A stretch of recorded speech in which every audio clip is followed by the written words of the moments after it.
April is a very auspicious month for me.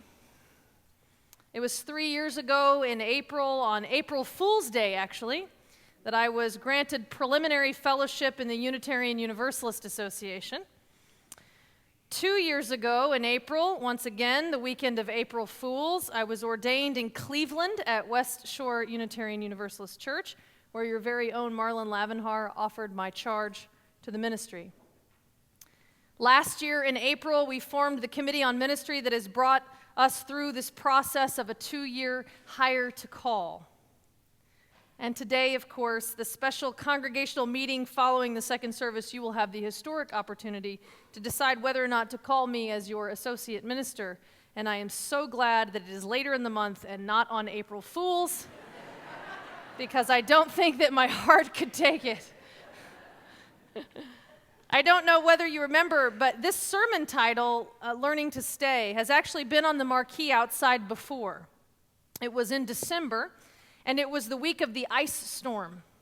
I opted that week to postpone the sermon and seize the moment by preaching instead on power and powerlessness in what was that Sunday our sanctuary without electricity.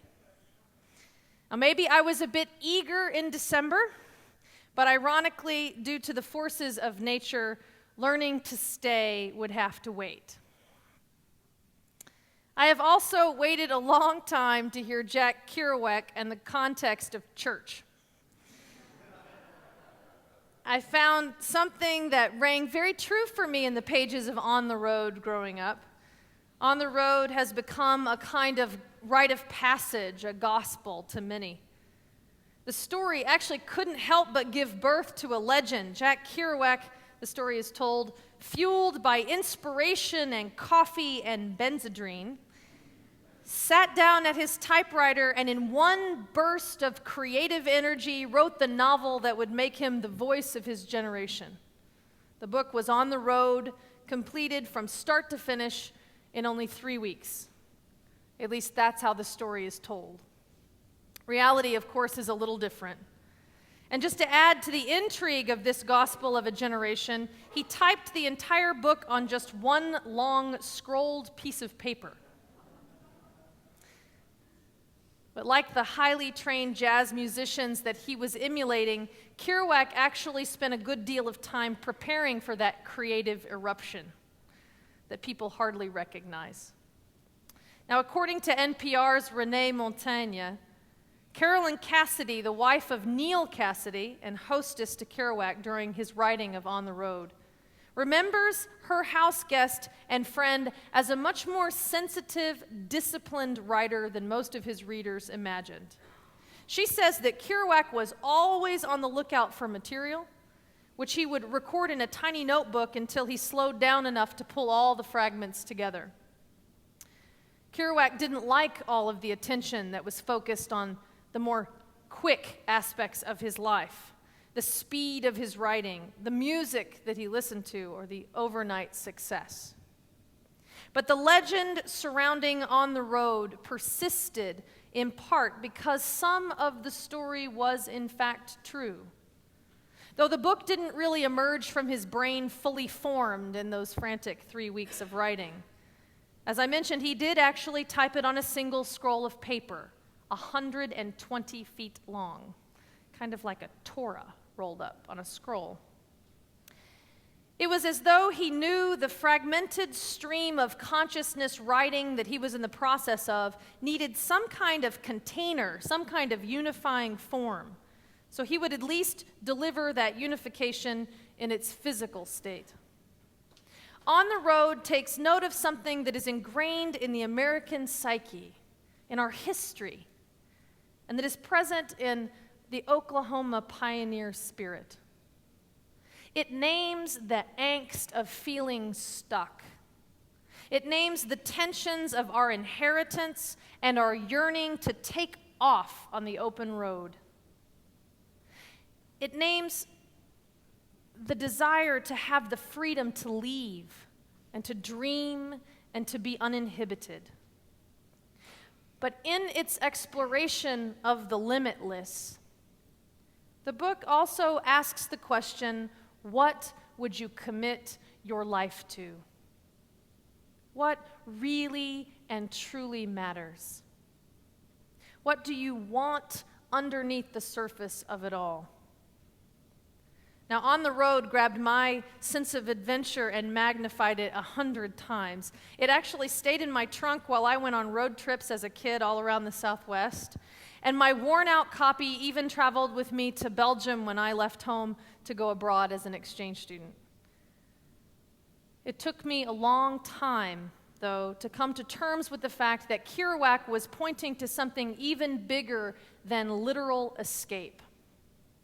He was pointing to a metaphorical journey, a journey that is pointed to in so many classics that hold up over the test of time, a journey inward, a feeling of being lost in this world.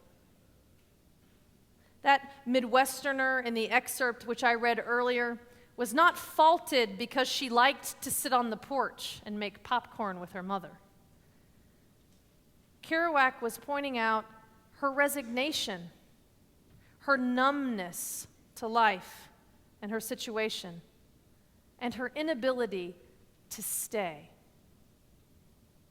Kerouac points in his novel to a persistent desire to wake up, to reject what is presented to us as duty and as culturally valuable without consideration and choice. He points to our yearning to belong, to be part of something that's much bigger than ourselves, and the struggle of how and when to stay. Now, lately, I've been saying stay aloud quite a bit. My out loud stays have been directed at our 14-month-old rescue boxer lab mix named Maddie. Jill and I have not had a puppy in 8 years, so there's been some training for all of us. Maddie's pretty excitable and she can be a bit eager, so learning to stay put when there are many other things that she could be doing is a tough one to learn and a difficult one to teach. Early on, I had to repeat the command over and over and over like a little mantra. Stay, nope, stay, no, stay, good girl. Isn't it true that so often, though, we teach exactly what we need to learn? She's taught me something else, too. Maddie has a tough time staying when she's at home in the house and we're practicing, or in the yard. But when she's in an unfamiliar setting, when she's unsure about her surroundings, she is a completely different dog. Last week, I took Maddie to visit my father at the VA hospital in Norman, and in that very unfamiliar setting, with strange sights and smells and wheelchairs running around and strangers approaching to pet her, Maddie actually goes quite zen. She sits, stays very calm, and is very alert and curious, and she does everything I ask her to on the first try. Her patience seems to increase considerably. It's as though she's sitting in contemplation and reserving judgment. So since I'm partnered to a lawyer, I feel that it's important to insert here that stay in legal terms actually means to temporarily stop a judicial proceeding. So in essence, to stop judgment. So when we say stay, when I say stay, I'm paying attention to whether or not I'm judging or not. Learning to stay at an interpersonal level takes reserving judgment. But staying awake and aware to our own experience, to our own processes, is not easy.